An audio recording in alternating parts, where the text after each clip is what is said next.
Бұл видеоны қарындасы бар адам көрсін. Ассаламуалейкум қазақ елі. Дәл қазір түнделетіп Гаухар әпкеміздің үйіне келдік. Анамыз бір бөлмелі времянкада жалғыз өзі 4 қызын асырап отыр. Және де бір қызы мүмкіндігі шектеулі. Қанша бала шағаңыз? Төртеуі сіздің қызыңыз? Төртеуі менің қызым.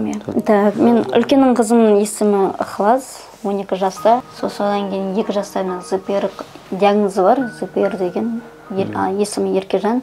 Сосын Айзере енді 9-ға келеді. Сосын 3-тегі Дара деген қызым.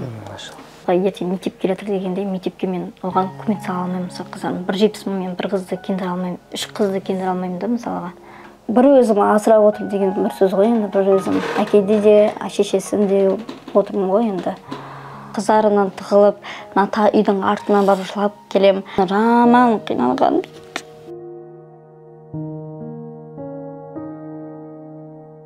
Бәрі айтты, баланы алдыртса,